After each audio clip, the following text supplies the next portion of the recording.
The Broncos' 30-year win streak against Dallas stays alive. And when I saw George Pickens filleting himself on the Cowboys bench during the game, I thought, there's no way the Broncos can defeat the team with the guy who can do the thing we've all heard the fairy tales about, the urban legends about. Very low percentage. Instead, the Broncos beat the Cowboys so badly, we had Joe Milton on cleanup duties, which with this throw makes me hope that the Bengals have Joe Milton next season. That way they would have Joe Burrow, they could bring back Joe Flacco too, and then add Joe Milton onto the roster. Nothing but Joes with cannons. Now before I deliver the new worst stock report, or whatever the hell I'm calling these now, I have one question for Jerry Jones today.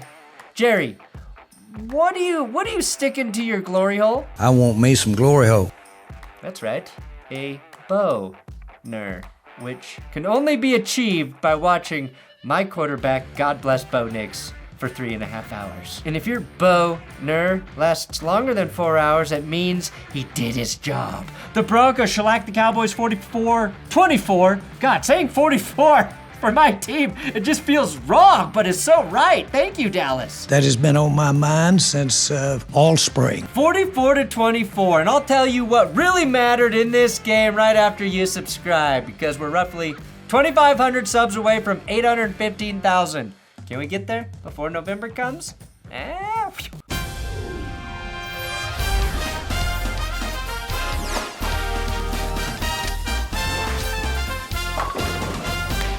Today's quick ad brought to you by Prize Picks and my code TGS. All they ask is that you sign up with my code TGS if you like playing in daily fantasy games. If you like short fucking ads, sign the fuck up and I'll do more of these. Prize Picks, link in the description. Play responsibly. Also, quick shout out to Gavin. He won the ticket giveaway that I had on benchwarmershop.com this month. He attended the Cowboys game with my tickets that I gave away, sent me a few pictures. And yes, that is good Broncos. Now, the Dallas Cowboys have not beaten the Broncos since 1995, where there were probably only a handful of players today that were even alive for that game. Hell, I think Jerry Jones was still 89 years young back in 1995 and had just purchased his first actual CD, compact disc. 8 straight victories by Denver over Dallas, the last 3 of which were completely one-sided in the favor of the Broncos. Of course, Denver was coming off a comeback for the ages, and teams, after ridiculous comebacks, generally flounder the next week. It looked for a second like that might be the case. Bo threw a pick on the first drive, and for what feels like the 47th game in a row, Denver fell behind 3-0. Then the avalanche of scores. RJ Harvey broke off a 40-yard touchdown run.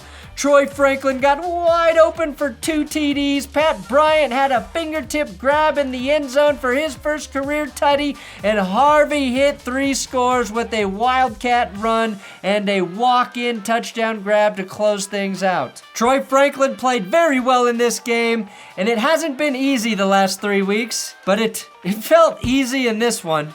And I think I speak for all Broncos fans by saying, thank God. We needed a non-pants-shitting victory just to relax for one weekend.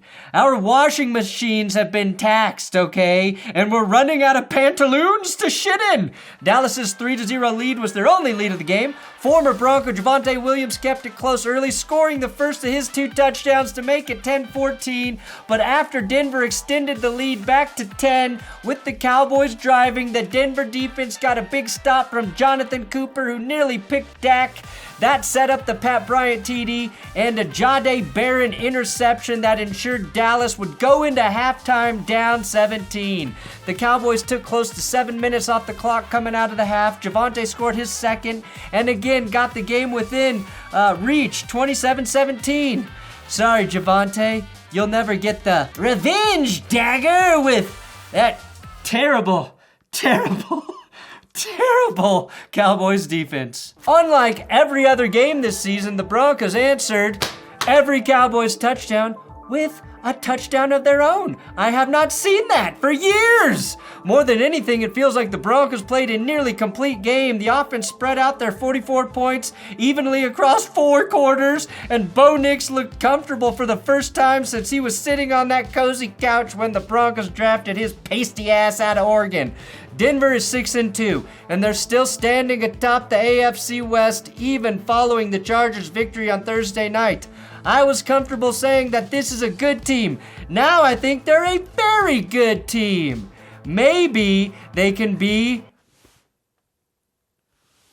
a great team? A great team? That's how the game went down. Here's my stock report. Stock up. Big man interceptions and runs. Dondre Tillman delivered the death knell to the Cowboys' assless chaps. Dak Prescott's final throw was a pick to the 6'3", 247-pound hybrid outside linebacker end, and Tillman nearly housed this fucking pass, which would have been the most impressive big man score we have ever seen with any of our eyeballs. I thought Denver disguised Jerome Bettis on defense watching Tillman run. Stock down. I have a new bad nickname for a bad Bo Nix pass. Bo Nix threw one of his worst picks of the year. It was well behind rookie Pat Bryant, which was grabbed by Trickwise Bridges on the pick. It's an off-target throw, but it's not a Bover throw. It's a Bohind throw. And fuck, I hate that I'm all in on wordplay. Speaking of Trickwise Bridges? You know what? Nice name. This was Bo Nix's first turnover to an NFC opponent. Stock up, the Broncos rookies. I can't tell you how much we needed the youth in this game. Every week, it feels like we have been asking, where's Jahdae Barron? Where is Pat Bryant? Where the fuck is R.J. Harvey? After this game, we're asking, where were the other 31 dumbass teams when it was their turn to draft any of these guys? Pat Bryant had a textbook grab in the back of the end zone, but what gave all Broncos fans joyous nostalgia was his mile-high salute after his first ever NFL score. I was saluting in a secret way after that touchdown.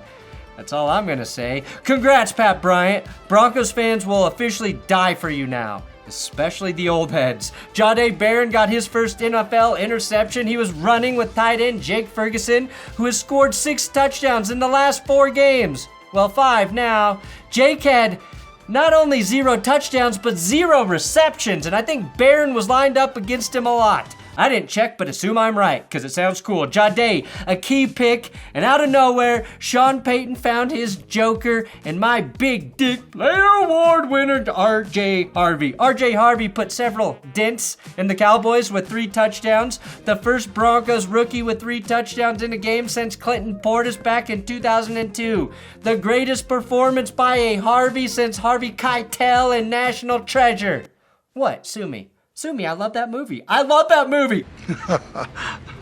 Someone's got to go to prison, Ben. And R.J. Harvey is now a national treasure. What's even crazier is Tom Grossi's been calling R.J. Harvey Dent. So, in the greatest plot twist in the superhero virgin nerdverse is Harvey Dent turned out to be Sean Payton's Joker the whole time. I'm the Joker, baby! Harvey getting into the end zone 3 times with 5 receiving yards, 5 and 46 rushing yards, sure as hell puts a smile on my face. Let's put a smile on that face. Unfortunately, Cowboys fans were the victims of the newest Joker performance, and just like in Joker 2, absolutely nobody was laughing.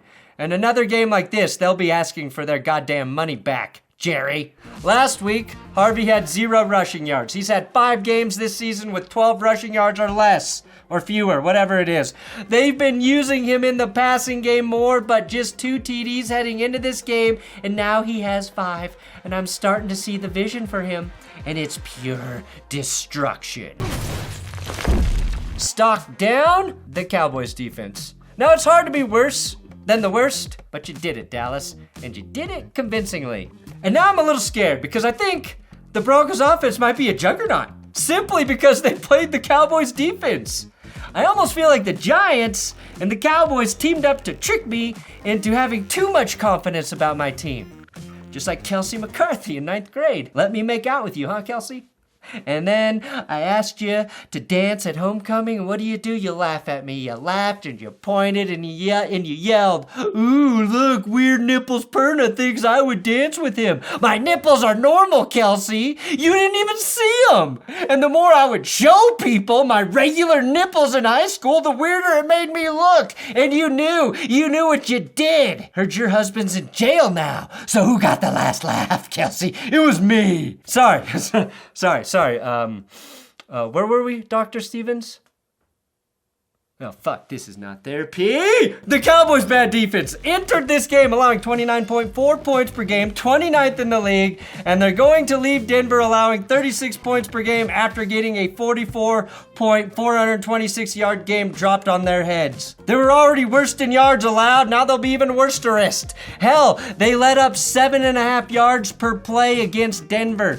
I'd say that's pretty good. A pretty good recipe for an offense. And I hate to beat a dead horse, but actually I really don't, because my horses are very much alive. But Dallas got close to 0 pass rush against the Broncos. They're going to have a 5-man rush. Like, honestly, Bo Nix dropped back 29 times. Sack, forget about it. Quarterback hit, oh, there was one of those. But that's a problem.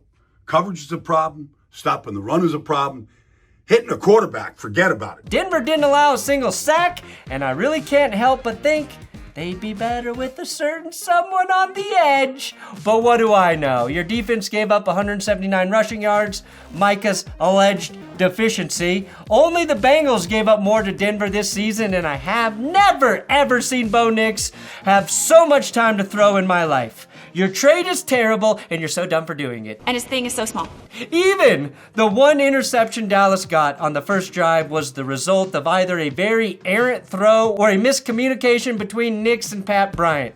Other than that, the Cowboys defense got gashed by a team that entered the game scoring under 24 points per contest, and Denver scored their most points in a game since Peyton Manning was running the show in the last game of the year back in 2014. Stock down? NFL officials when they see Riley Moss play defense?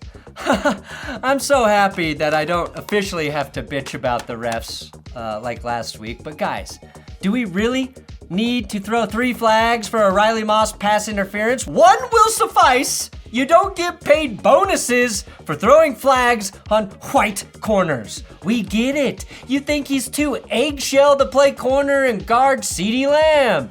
And that first one, it was a penalty. The 1-2 plays later was good defense. Just remember this, kids. Fuck the refs before they fuck you. And it's never too early to start drinking coffee at benchwarmershop.com. Stock up Quinn Miners and J.K. Dobbins. J.K. Dobbins had his second 100-yard rushing game as a Denver Bronco. The best thing J.K. Dobbins did was succeed on first down, getting Denver ahead of the sticks and into a position where they could be creative on 2nd and 3rd down. It's a big reason the Broncos converted on 5 of their 8 third down attempts. Quinn Miners has been the Broncos' best lineman all season, but he flattened Shamar James on R.J. Harvey's long touchdown run, and flattened is the nicest way to say what Miners did to that man. Ragdolled his ass might be a close second. Pancaked him like gravity to 87-year-old titties, a distant third. But he wasn't done. He laid out Elijah Clark on the same play. 2 pancakes? What is this? The Waffle House? Fuck. Why didn't I say IHOP? Why didn't I say IHOP? The International House of Pancakes. No wonder Kelsey laughed at me. Miners also got the push on RJ's Wildcat touchdown. Stock down, unfortunately, retro gaming consoles. Pat Surtain got injured not once, but twice in this game. Hence the 2 in the PS2. He landed on his ankle oddly in the first quarter, returned to the game only to get injured on the final tackle before halftime. It's a shoulder injury now, and it better not be serious. Or we might see the first NFL official dislocate his wrist from overflagging Riley Moss if he has to play CB1. Also, Riley Moss played a pretty damn good game. The Dreamcast is back. Stock up the Cowboys sideline. They have got just the nicest gentleman over there. Brandon Aubrey gives Dobbins a nice little slap on the helmet. He and CeeDee Lamb exchanged pleasantries. I mean, It would be ballsy for a kicker to be aggressive there, but this gives me faith in humanity. Thank you, Dallas. A much improved sight from last week when a ref, Nate Jones, had to become a human shield to protect JSN from those hedonistic Texans on their sideline. Dallas is far nicer than the Texans, and yet they're both 3-4. Stock up George Pickens being able to glory hole himself.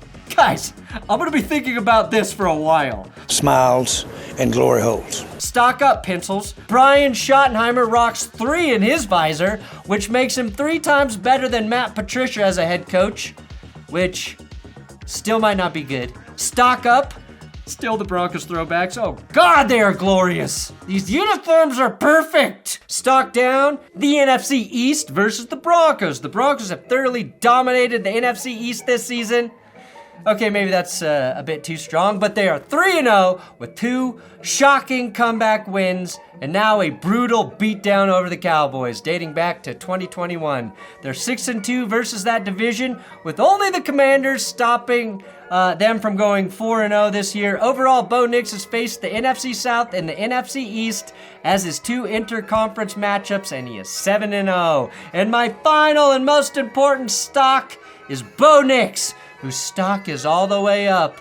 Last week, the 33 fourth quarter points against the Giants was so wild this still does not feel real. The questions we were asking after that game were, can Bo Nix get this offense going like in any of the first 3 quarters? Well, he answered by leading scoring drives in every quarter of this game, and the one time Denver settled for a field goal, it was because Cortland Sutton dropped a beautiful throw by Bo Nix in the end zone. Nix should have had 5. Nix has thrown a touchdown pass in 16 straight games now, which is the 3rd longest active streak in the NFL. Nix finished with 4 passing TDs, 247 yards on the day.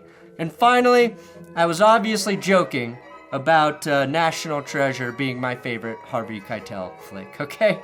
And just so nobody unsubs because of that take, I wanted to set the record straight. My favorite Harvey Keitel movie is, of course, Little Nicky, where he played Satan, who controls the NFL, and we all know it. Come on, just let me win 1 Super Bowl. In exchange for eternal damnation of your soul? You did it for Namath. But Joe was coming here anyways. Thanks for watching That's Good Sports. Please subscribe here on YouTube.